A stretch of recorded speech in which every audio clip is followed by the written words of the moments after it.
Before we begin, a couple of things. First thing is, do you have car insurance? Seriously. First thing is, this is a 4K video, and if you want to view it in 4K, we need to first go down to the bottom of our video in our settings menu and select 4K from the resolution options. I recommend watching it in 4K even if you have a 1080 monitor, because then you'll have oversampled colors and you can tell the difference between 4K footage and 1080 footage even on a 1080 monitor. Second thing is, this was filmed as part of the Hook It Up Challenge series of pilots.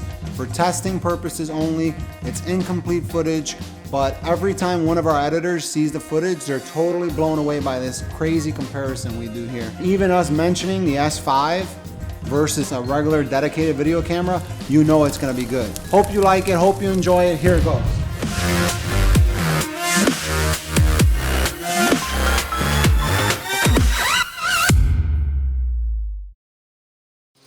So the idea here is to show each camera in a real world scenario. Normally when they show comparison videos, you see like a split screen and you see them put it on a tripod or just a steady still shot. So in this case, we're putting together like a little movie just to show you. Is that cops? Thought I heard cops. Each one of those cameras that you're looking at is set up exactly the way that you would use it if you were filming something. I mean, it's real world use. And that's kind of the idea here. That's what we're trying to do different. So there's a little hiking involved and get into the location. Got all our gear ready to go do our test.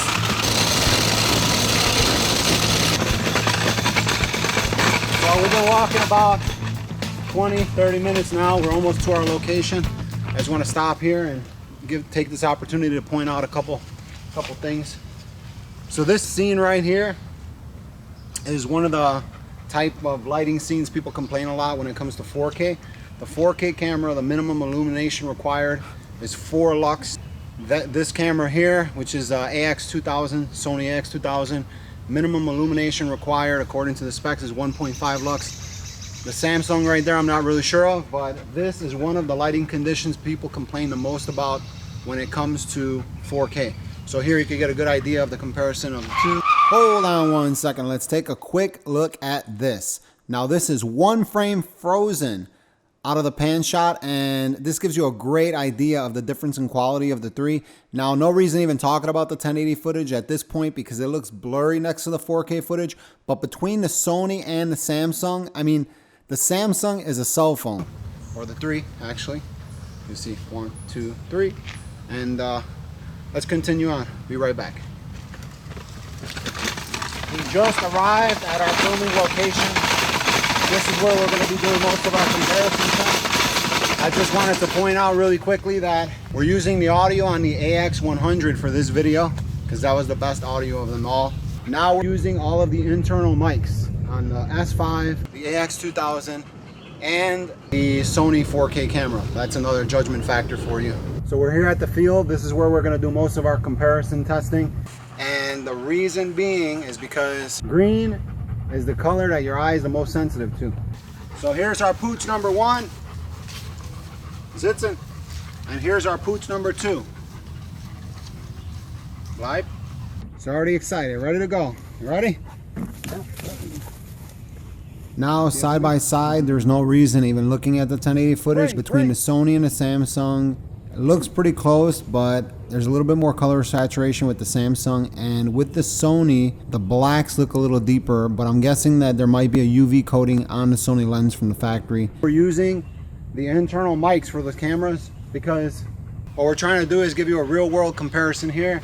And usually, unless you're a professional, if you buy one of these cameras, or obviously if you have your phone, you're probably not going to use an external mic out of the box.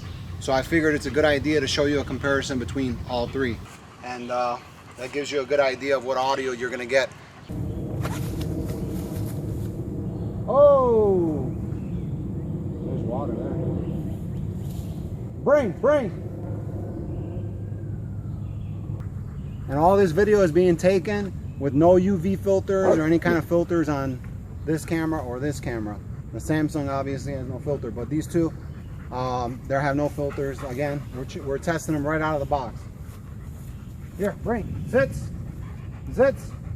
So that's a sunny area on that side, this is a shady area on this side. Take a look at the highlights, the texture of the hair on the dog. See if you notice any difference. I don't know if there's any difference, but I'm on this side of the camera. These are the sacrifices that we make to bring you cool videos. Look, this is a brand new Samsung S5, 2 days old. So apparently got all adhesive and stuff all over it. And I got a scratch on the screen, but yep, this is the sacrifice that you make when you try to bring people cool videos. Moving on to our rolling shutter test, I'm going to stop the video right here really quickly to point a couple of things out. First thing is, this is a tracking shot or a truck shot. Camera is mounted 90 degrees adjacent to the subject, moving forward. We're doing about 20 miles an hour here. And the first thing I noticed about the AX-100 right out of the box, suffered from a lot of rolling shutter. On the other hand, the Samsung performed really well. You can see for yourself, there's not much rolling shutter going on there, and even in motion, everything looks pretty good. So let's move on. Enough for the outdoor stuff. Now we're gonna go into the indoor stuff. I read some stuff online saying that the 4K camera really struggles with indoor. So that's gonna be our next comparison. Let's go. This is some low light footage so you can get an idea.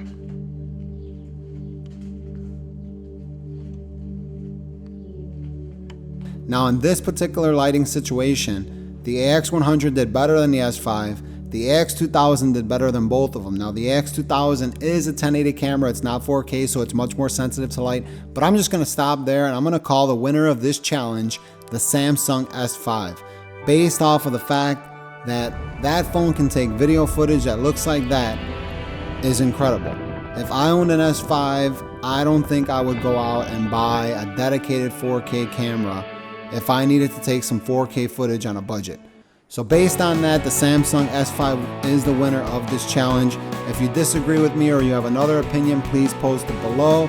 Also, don't forget to subscribe. The next episode of Hook It Up Challenge that's coming up is the iPhone 6 Plus versus the S5. So look out for that one. Don't forget to subscribe, and thanks for watching.